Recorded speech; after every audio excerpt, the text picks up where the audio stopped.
Hey all, welcome to my channel Lit Mentor.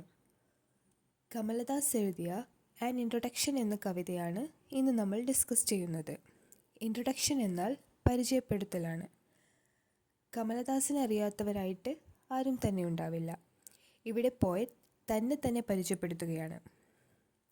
പുരുഷൻ്റെ ആധിപത്യം നിലനിൽക്കുന്ന ആ ഒരു സമൂഹത്തിനാണ് അഥവാ ഒരു പാട്രിയാർക്കൽ സൊസൈറ്റിക്കാണ് കമലദാസ് സ്വയം പരിചയപ്പെടുത്തി കൊടുക്കുന്നത്. I don't know politics, but I know the names of those in power and can repeat them like days of week or names of months, beginning with Nehru. എനിക്ക് പൊളിറ്റിക്സ് അറിയില്ല, എന്നാൽ അധികാരത്തിലിരിക്കുന്നവരുടെ പേര് നന്നായിട്ടറിയാം. ആഴ്ചയിലെ ദിവസങ്ങൾ അറിയുന്നത് പോലെ, അല്ലെങ്കിൽ വർഷത്തിലെ മാസങ്ങളുടെ പേരറിയുന്നത് പോലെ. പൊളിറ്റിക്സ് അറിയില്ലെങ്കിലും രാഷ്ട്രീയ നേതാക്കന്മാരെ അറിയാം. നെഹ്റു തുടങ്ങിയുള്ള നേതാക്കന്മാരെ അറിയാമെന്ന് പറയുന്നു. Nehru first prime minister of ഇന്ത്യയാണ്. അതുകൊണ്ട് തന്നെ നെഹ്റു മുതൽ ഇപ്പോൾ വരെയുള്ള നേതാക്കന്മാരുടെയൊക്കെ പേര് തനിക്കറിയാമെന്ന് പറയുന്നു. 1965 ഈ കവിത പബ്ലിഷ് ചെയ്യുന്നത്. പോസ്റ്റ് ഇൻഡിപെൻഡൻറ്റ് ഇന്ത്യയാണ് ഇവിടെ കാണിക്കുന്നത്. ആ സമയത്തൊക്കെ അധികാരത്തിലുള്ളവരെല്ലാം പുരുഷന്മാരാണ്. പവർ എന്നത് പുരുഷന്മാരുടെ കയ്യിൽ മാത്രമുള്ള ഒന്നായിരുന്നു. അതുകൊണ്ട് തന്നെ സ്ത്രീകൾക്ക് പൊളിറ്റീഷ്യൻസിൻ്റെ അല്ലെങ്കിൽ പവറിലുള്ളവരുടെ നെയിംസിന് മാത്രമേ ആക്സസ് ഉണ്ടായിരുന്നുള്ളൂ. രാജ്യത്തിൻ്റെ ഡിസിഷൻ മേക്കിങ്ങിൽ അവർക്ക് യാതൊരു പങ്കും അന്നുണ്ടായിരുന്നില്ല. പിന്നീട് 1966 ഇന്ദിരാഗാന്ധിയുടെ വരവ് എന്ന് നമുക്ക് ഓർക്കാം. I am Indian, very brown, born in Malabar. I speak 3 languages, write in 2, dream in 1. ഞാനൊരു ഇന്ത്യനാണ്. ബ്രൗൺ നിറമാണ് എനിക്കുള്ളത്. മലബാറിലാണ് ജനിച്ചത്. എനിക്ക് 3 ഭാഷ സംസാരിക്കുവാൻ കഴിയും. 2 ലാംഗ്വേജിൽ എഴുതാൻ സാധിക്കും. 1 സ്വപ്നം കാണാനും കഴിയും. ഇന്ത്യയുടെ റിച്ച് കൾച്ചർ ആഘോഷിക്കുകയാണ് കമലദാസ്. ഞാൻ ബ്രൗൺ ആണ് എന്ന് പറയുമ്പോൾ ഞാനൊരു ഇന്ത്യൻ നേറ്റീവ് തന്നെയാണെന്ന് അഭിമാനത്തോടെ ലോകത്തോട് വിളിച്ചു പറയുകയാണ്. ഇവിടെ കമലദാസ് പറയുന്ന 3 ലാംഗ്വേജസ് മദർ ടങ്ങായ മലയാളം, ഇംഗ്ലീഷ്, ഹിന്ദി എന്നിവയാണ്. എഴുതാൻ കഴിയുന്ന 2 ലാംഗ്വേജസ് മലയാളവും ഇംഗ്ലീഷുമാണ്. ഈ വരികളിലൂടെ കമലദാസ് വെൽ എഡ്യൂക്കേറ്റഡ് ആണെന്ന് വ്യക്തം. ഡ്രീം ഇൻ 1, സ്വപ്നം കാണുന്നത് ഒരു ഭാഷയിലാണ് എന്ന് പറയുന്നു. ഇവിടെ മദർ ടങ്ങായ മലയാളത്തിലാണ് സ്വപ്നം കാണുന്നത് എന്നൊരു എക്സ്പ്ലനേഷൻ അല്ല നൽകുന്നത്. ഇവിടെ പറയുന്നത് സ്വപ്നം കാണുന്നത് ഒരു ഭാഷയിലാണ്. സ്വപ്നത്തിൻ്റെ ഭാഷ എന്നത് എല്ലാവർക്കും ഒരുപോലെയാണ്. സ്വപ്നത്തിൻ്റെ ഭാഷ ഒരു യൂണിവേഴ്സൽ ലാംഗ്വേജ് ആണ് എന്ന് പറയുന്നു. മെയിൽ ഫീമെയിൽ എന്ന വ്യത്യാസമൊന്നും അതിനില്ല.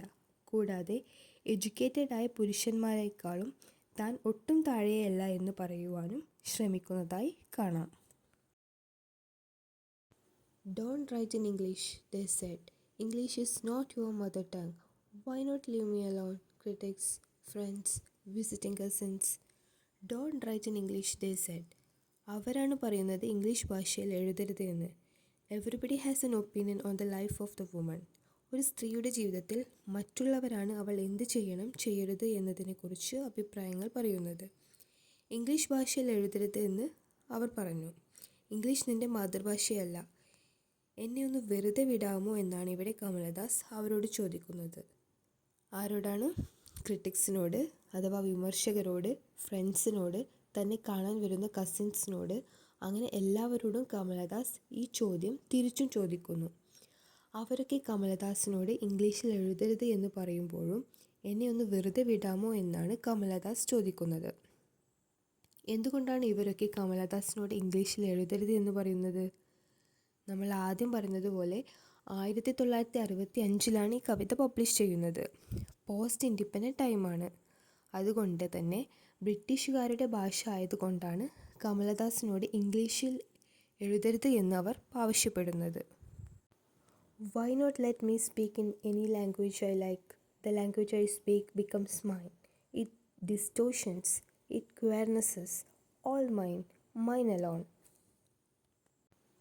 എനിക്കിഷ്ടമുള്ള ഭാഷയിൽ സംസാരിക്കാൻ എന്തുകൊണ്ടാണ് എന്നെ അനുവദിക്കാത്തത്? ഞാൻ സംസാരിക്കുന്ന ഭാഷ അത് എൻ്റേതായി മാറുന്നു. It distortions.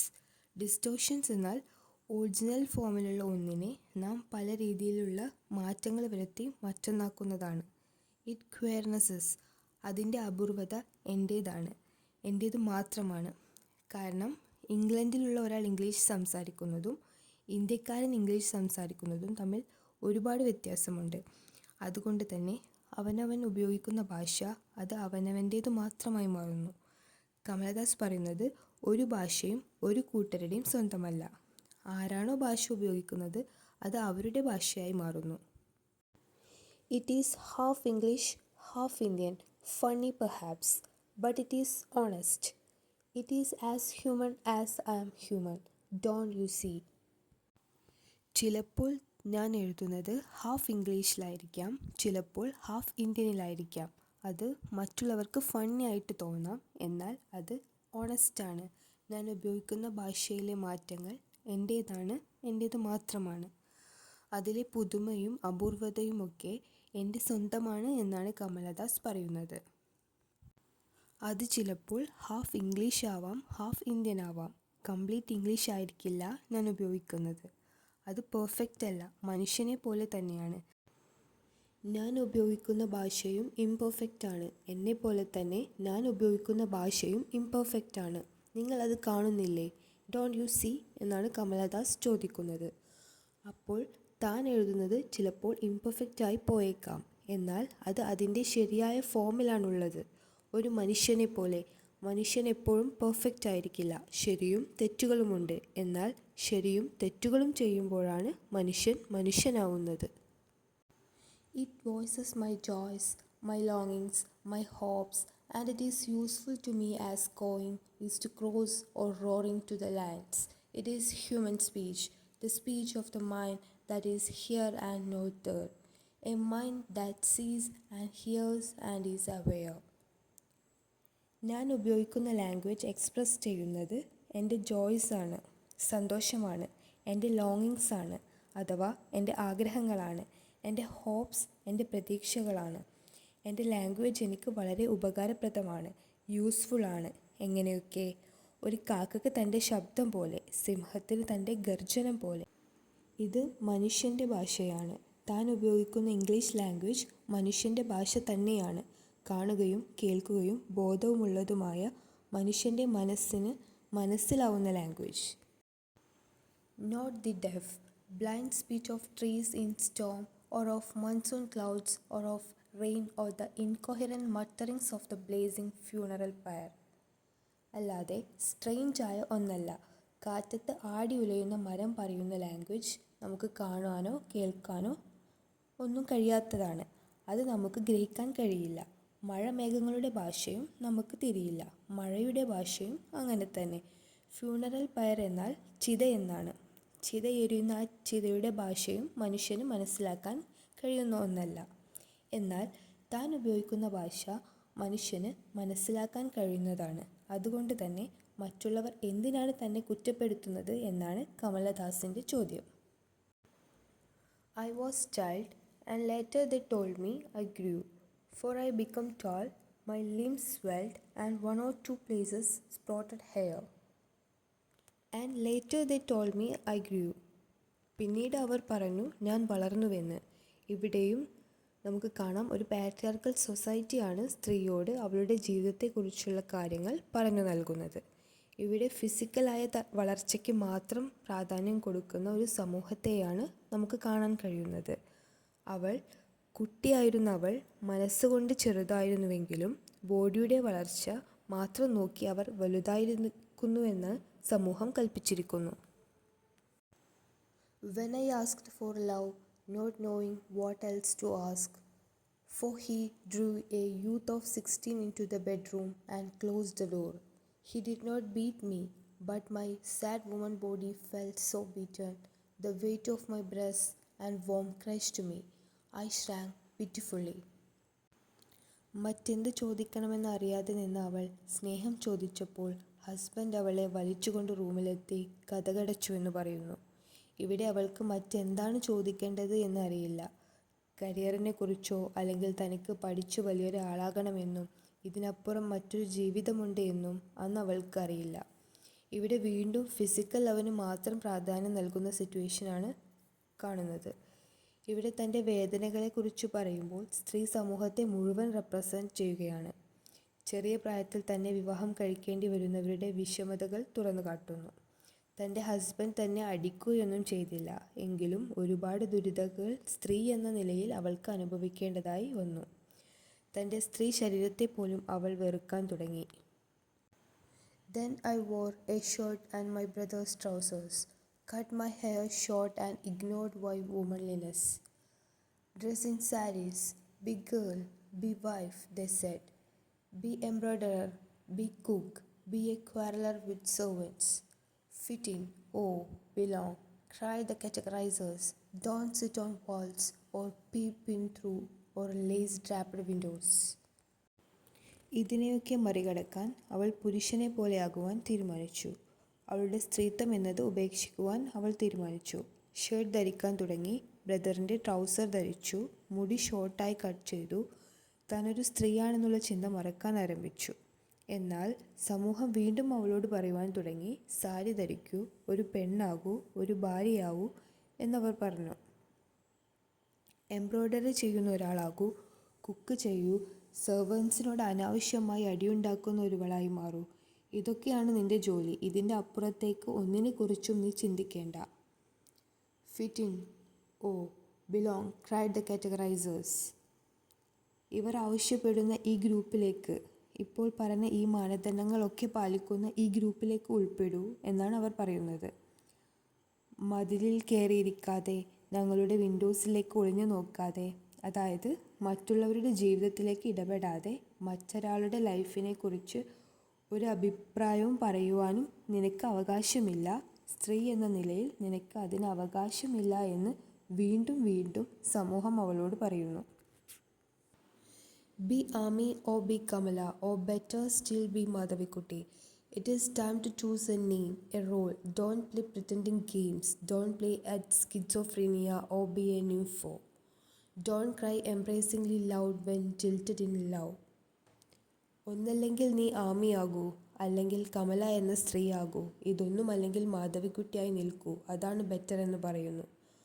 മാധവിക്കുട്ടി കമലദാസ് ഉപയോഗിച്ചിരുന്ന ഒരു ഫേക്ക് നെയിമായിരുന്നു, ഒരു സ്യൂഡോ നെയിമായിരുന്നു. നീ മാധവിക്കുട്ടിയാവൂ, അതാണ് ബെറ്റർ എന്ന് സമൂഹം പറയുന്നു. കാരണം നീയാണ് ഇതൊക്കെ എഴുതുന്നതെന്ന് സമൂഹം തിരിച്ചറിയണ്ട. നിൻ്റെ കഴിവുകളെക്കുറിച്ച് ലോകം അറിയണ്ട. നീ ഒരു മറക്കുള്ളിൽ ഒളിഞ്ഞിരിക്കുന്നത് തന്നെയാണ് നിനക്ക് നല്ലത് എന്നാണ് ഇവിടെ പറയുന്നത്. അതുകൊണ്ടാണ് ബെറ്റർ സ്റ്റിൽ ബി മാധവിക്കുട്ടി എന്ന് പറയുന്നത്. ഒരു പേരും ഒരു റോളുമൊക്കെ തിരഞ്ഞെടുക്കുവാനുള്ള ടൈമായിരിക്കുന്നു. എന്താണ് റോള്? ഒരു സ്ത്രീ അല്ലെങ്കിൽ ഒരു വൈഫ്. നിൻ്റെ റോൾ എന്നുള്ളത് എത്രയും വേഗം നീ തിരഞ്ഞെടുക്കുക, അല്ലാതെ ചുമ്മാ കുട്ടിക്കളി കളിക്കുന്നതായി അഭിനയിക്കാതെ എന്നാണ് പറയുന്നത്. സ്കിസോഫ്രീനിയ ഒരു മാനസിക രോഗമാണ്. നിംഫോ എന്നാൽ A woman with very strong sexual desires. അതുകൊണ്ട് തന്നെ സൊസൈറ്റിയുടെ റൂൾസിനെയൊക്കെ ബ്രേക്ക് ചെയ്യുന്ന ഒരു വ്യക്തിയാണ് നിംഫോ.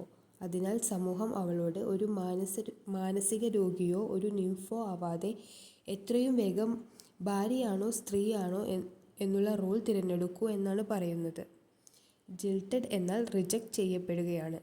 തൻ്റെ ലവറിനാൽ റിജക്റ്റ് ചെയ്യപ്പെട്ടാൽ നാണമില്ലാതെ ഇങ്ങനെ ഉച്ചത്തിൽ കരയാതെ, കാരണം ചതിക്കുവാനുള്ള അവകാശം അവർക്കുണ്ട്, അതിൽ കരയുവാനുള്ള അവകാശം നിനക്കില്ല.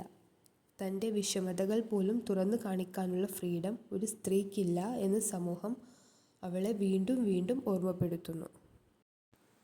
I met a man, loved him, call him not by any name. He is every man who wants a woman just as I am every woman who seeks love. In him the hungry haste of rivers, in me the ocean stillness waiting. ഇവിടെ പറയുന്ന മാൻ കമലദാസിൻ്റെ husband അല്ല, മറ്റൊരു പുരുഷനെ കുറിച്ചാണ് ഇവിടെ പറയുന്നത്. ഞാൻ ആ മനുഷ്യനെ കണ്ടുമുട്ടി, ഞാൻ ആ മനുഷ്യനെ സ്നേഹിച്ചു. അയാൾക്കൊരു പ്രത്യേക പേര് ഇവിടെ നൽകുന്നില്ല. സ്ത്രീയെ അവരുടെ സന്തോഷത്തിനായി ഉപയോഗിക്കുന്ന ഏതൊരു പുരുഷനുമാകാം അത് എന്നാണ് അവൾ പറയുന്നത്. കൂടെ സ്നേഹം ആഗ്രഹിക്കുന്ന എല്ലാ സ്ത്രീകളെയും പോലെയാണ് താനുമെന്ന് പറയുന്നു. ഇവിടെ റിവറായി കമ്പയർ ചെയ്യുന്നത് മാനിനെയും ഓഷ്യനായി കമ്പയർ ചെയ്യുന്നത് വുമണിനെയുമാണ്. Who are you? I ask each and every one. The answer is it is I. Anywhere and everywhere I see the one who calls himself I. In this world, he is tightly packed like the sword in its sheath. Who are U എന്ന ചോദ്യത്തിന് പുരുഷൻ നൽകുന്ന ഉത്തരം I എന്നായിരുന്നു, ഞാൻ എന്നായിരുന്നു. അവർ പേര് ചോദിക്കുമ്പോൾ അവർ നൽകിയിരുന്ന ഉത്തരം ഐ അല്ലെങ്കിൽ ഞാൻ എന്നായിരുന്നു. എവിടെ നോക്കിയാലും അല്ലെങ്കിൽ എല്ലായിടത്തും നോക്കിയാലും ഐ എന്ന് സ്വയം വിശേഷിപ്പിക്കുന്ന മെയിൽസിനെ ആയിരുന്നു കണ്ടിരുന്നത്. ഇത് ഒരു പാട്രിയാർക്കൽ സൊസൈറ്റിയെ തന്നെയാണ് കാണിക്കുന്നത്. പുരുഷൻ്റെ മേൽക്കോയ്മയെ അല്ലെങ്കിൽ അവരുടെ പവർ, അധികാരമാണ് ഐ എന്ന ആ മെയിൽ ഈഗോ വഴി തുറന്നു കാട്ടുന്നത്. ആരാണ് എന്ന് ചോദിക്കുമ്പോൾ ഞാനാണ് എന്നാണ് അവരുടെ ഉത്തരം. ഈ ലോകത്ത് പുരുഷൻ, മെയിൽസ്, അവൻ ഒരു കവചത്തിനുള്ളിലെ വാൾ പോലെയാണെന്നാണ് പറയുന്നത്. വാൾ എന്നത് കൊണ്ട് സൊസൈറ്റിയിലെ അവൻ്റെ ഫ്രീഡവും പവറും കാണിക്കുന്നു. ഷീത്തിനെ കുറിച്ച് പറയാൻ കാരണം ഈ പവറിനോടൊപ്പം സൊസൈറ്റി അവനൊരു സംരക്ഷണം നൽകുന്നു. സ്ത്രീക്ക് നൽകാത്തൊരു സംരക്ഷണം സൊസൈറ്റി അവന് നൽകുന്നുണ്ട്. It is I who drink lonely drinks at 12 midnights in hotels of strange towns. It is I who laugh. It is I who make love and then feel shame. It is I who lie dying with a rattle in my throat. Strange ടൗൺസിലെ ഹോട്ടൽസിൽ രാത്രി 12 മണിക്ക് കുടിക്കുന്നു I. ഇവിടെ I പുരുഷനാണ്, ഉറക്കെ ചിരിക്കുന്നതും love make ചെയ്യുന്നതും പിന്നെ സ്വതന്ത്രമായി അതിനെക്കുറിച്ച് ഷെയിം തോന്നുവാനും ഒക്കെയുള്ള അവകാശം ഐ എന്ന ആ പുരുഷനുണ്ട്.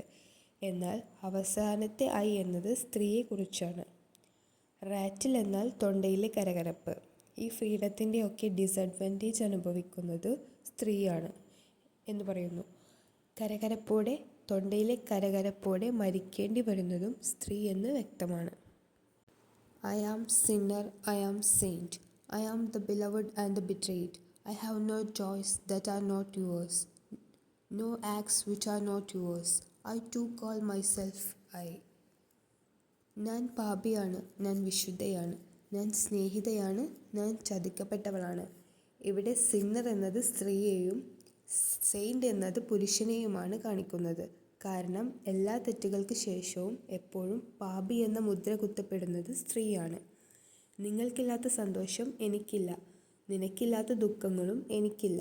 ഞാനും അതുകൊണ്ട് തന്നെ എന്നെ ഐ എന്ന് വിളിക്കും.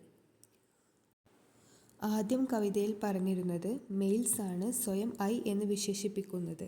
ഹൂ ആർ യു എന്ന് ചോദിക്കുമ്പോൾ അവരാണ് ആ ഈഗോയോടെ അല്ലെങ്കിൽ ആ പവറോടെ പറയുന്നത്.